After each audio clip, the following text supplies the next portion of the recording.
अस्सलाम वालेकुम जी स्टूडेंट्स, कैसे हैं आप लोग। अच्छा, आज आपका मुकाबला आपके एग्ज़ामिनर के साथ है जो कि रीसेंट एग्ज़ामिनर है। 2018 में उसने ये सवाल दिया है। हमने इस क्वेश्चन से कॉस्ट ऑफ एसेट कैलकुलेट करके देनी है। देखिएगा प्लीज़, ये स्प्रिंग 2018 में क्वेश्चन आया, ठीक है। इसकी रिक्वायरमेंट कुछ और भी थी रिक्वायरमेंट। अच्छा, हमने इसकी रिक्वायरमेंट को स्क्वीज़ किया और हम क्या कर रहे हैं, हमने रिक्वायरमेंट में लिखा है recognize property plan and equipment, ठीक है जी।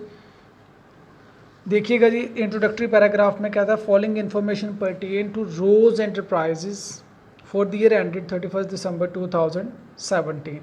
अब ये उसने कुछ इन्फॉर्मेशन दी हुई है। कहता है acquisition of land and construction of factory building. इसी लाइन को देख के समझिए, acquisition of land and construction of factory building. एक एक्वायर करनी है लैंड और फैक्ट्री बिल्डिंग बनानी है। तो प्रॉपर्टी प्लान इक्विपमेंट का स्टैंडर्ड IS 16 कहता है लैंड को अलग से रिकॉर्ड करें और फैक्ट्री को यानी बिल्डिंग को अलग से रिकॉर्ड करें इफ़ पॉसिबल। तो देखते हैं हमारे इस क्वेश्चन में क्या पॉसिबल है या नहीं। अगर पॉसिबल है तो हमने लैंड को अलग से रिकॉर्ड करना है, रिकग्नाइज करना है, और बिल्डिंग को अलग से रिकग्नाइज करना है, ठीक है जी। अच्छा पॉइंट है। देखिएगा, सबसे पहले कहता है cost of freehold land purchased with old building structure. कहता है पुरानी बिल्डिंग के स्ट्रक्चर के साथ आपने लैंड खरीदी, यानी एक बिल्डिंग खरीदी पुरानी जो इस्तेमाल के काबिल नहीं, उसको गिरा के दोबारा बनाना है। तो लैंड की कॉस्ट बता दी। इसका मतलब हम लैंड को यहाँ पे अलग से रिकॉर्ड कर सकते हैं। तो लिख लें जी, हेडिंग बना लें लैंड, ठीक है। उसके बाद बना लें बिल्डिंग। हमने दोनों को अलग से रिकग्नाइज करना है जी।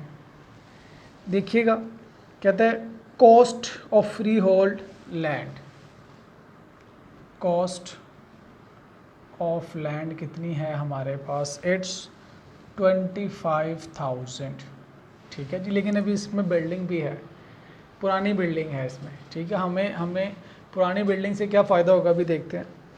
कहता है cost of demolition of old building structure. पुरानी बिल्डिंग को आपको डिमोलिश करना पड़ा, ठीक है।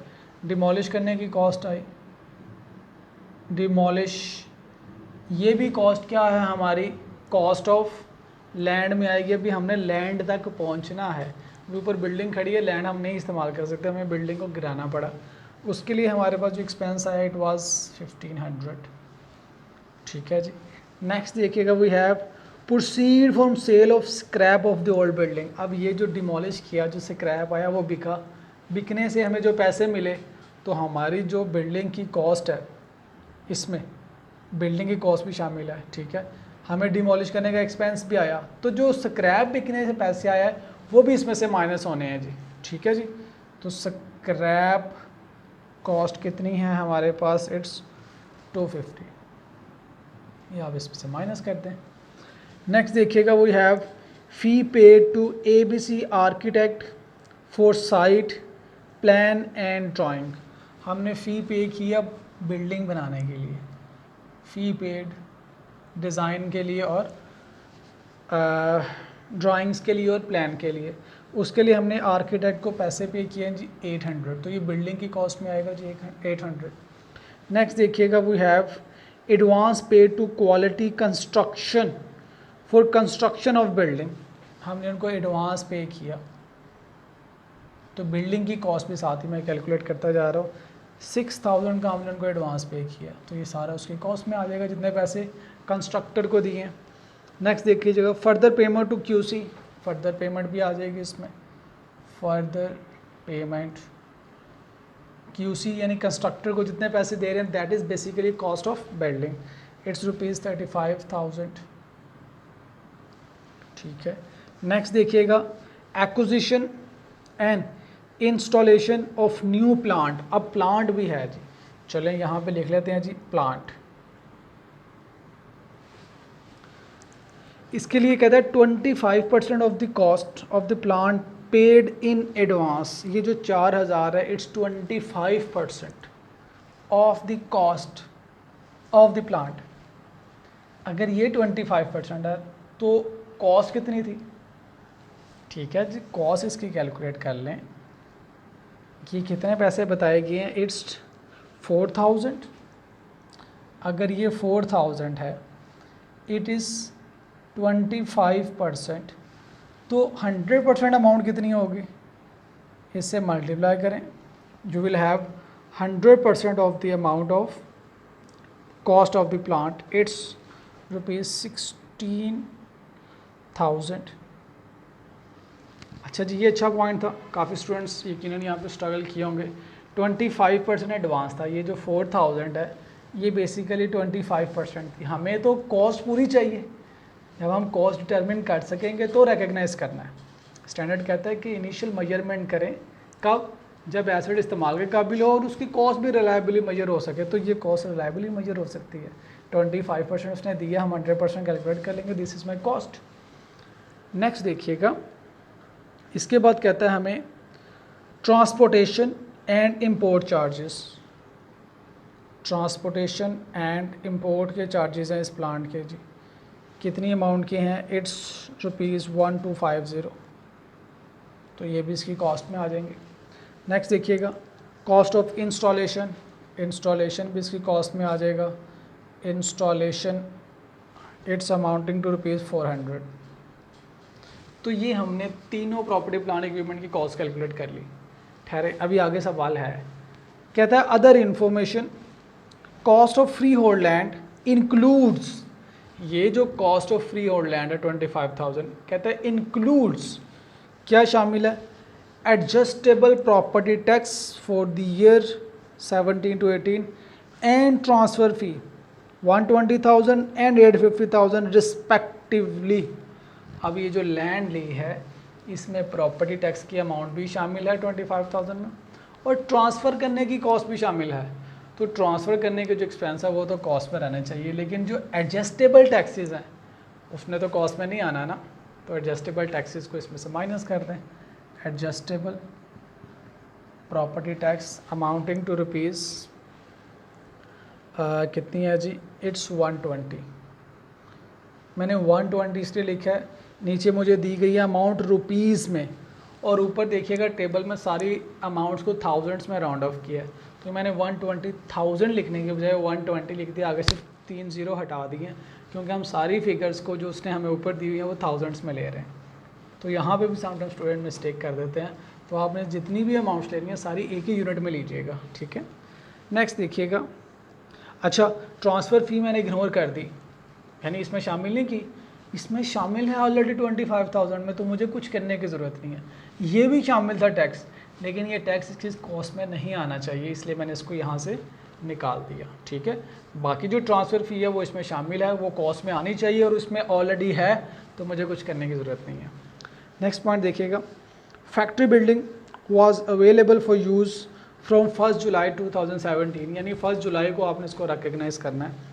The final invoice of ₹19 million is still unpaid, तो अनपेड या पेबल कह दें, अकाउंट पेबल, कितने पैसे स्टिल पेबल हैं, दैट आर 19 मिलियन है, तो हमने 1000 में इसको राउंड ऑफ किया हो।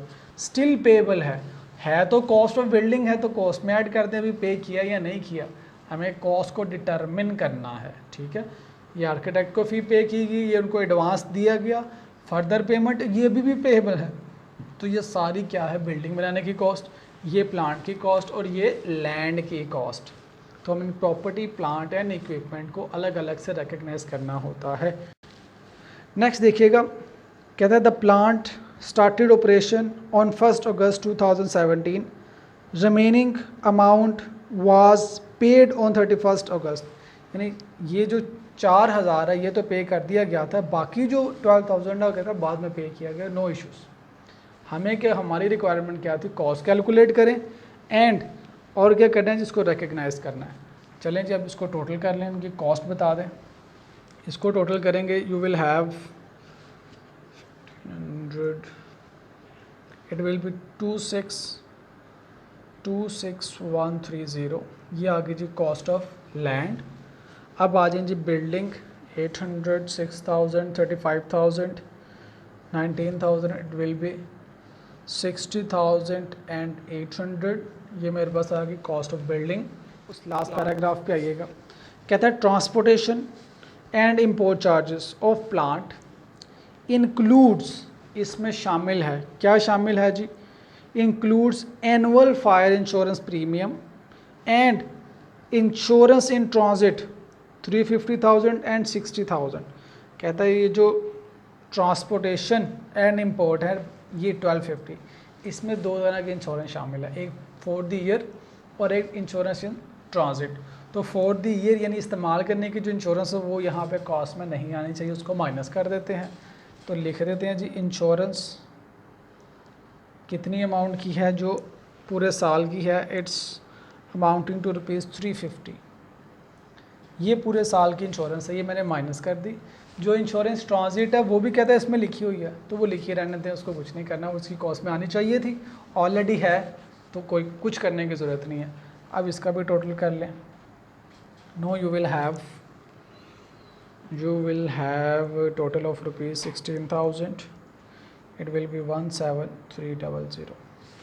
ठीक है जी, ये तो हमने कैलकुलेट कर ली कॉस्ट। अब इसकी रिकग्निशन करें, इसको कैसे रिकग्नाइज करेंगे, इसकी एंट्री देखिएगा। We will have the journal entry of land to bank और कैश, जिसके साथ इसकी अमाउंट लिखते हैं 26,130 ये हमने कॉस्ट कैलकुलेट की और इसको रिकग्नाइज कर लिया। बिल्डिंग को रिकग्नाइज करें, बिल्डिंग की डेट कोई बताई गई है कि कब कंप्लीट हुई है जी building. Factory building was available for use from 1 July, तो 01 जुलाई पे आप इसकी एंट्री करेंगे, जिस डेट पे अवेलेबल फॉर यूज़ थी उस डेट से एंट्री करेंगे। देखिए लिखा हुआ है the factory building was available for use from 1 July, तो 1 जुलाई से आप इसकी एंट्री करेंगे। It will be building account to cash bank, कुछ पेएबल है तो साथ में पेएबल भी लिख दें। कितनी अमाउंट है 60800। तो ये हमने बिल्डिंग को रिकग्नाइज कर लिया।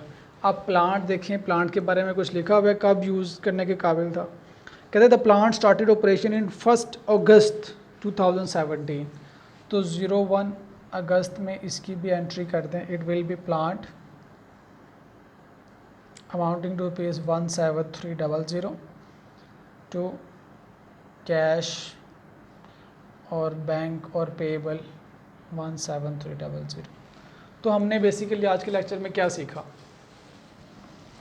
हमने अपनी रिकग्निशन को सीखा है। रिकग्निशन में कहता था कि आपने अपने प्रॉपर्टी प्लान इक्विपमेंट को एक तो कॉस्ट पे रिकॉर्ड करना है और तब रिकॉर्ड करना है जब आपको एक्सपेक्टेशन हो कि अब इन एसेट से आपको बेनिफिट्स मिलेंगे फ्यूचर में, जिसने बिज़नेस को फ़्लो करना है। तो देखिए बिज़नेस को फ़्लो करना, जब लैंड अवेलेबल है इस्तेमाल के तो बिज़नेस को बेनिफिट प्रोवाइड करना शुरू कर देगी। प्लांट जब अवेलेबल हो गया तो अब बिल्डिंग को बेनिफिट प्रोवाइड करना शुरू कर देगा। बिल्डिंग जब अवेलेबल फॉर यूज़ हो गई तो बिल्डिंग भी आपको बेनिफिट प्रोवाइड करना शुरू कर देगी। 2 कंडीशन थी, जब बेनिफिट प्रोवाइड करने के काबिल हो जाए नंबर 1, नंबर 2 जब उसकी कॉस्ट डिटरमिन हो जाए। तो यहाँ पे आपने देखें कॉस्ट भी कैलकुलेट कर ली और उस डेट पे, जिस डेट पे वो बेनिफिट देना शुरू करेगा उस डेट पे आपने रिकग्निशन करनी है। This was the concept of recognition criteria and we also learn the cost calculation method. ठीक है जी।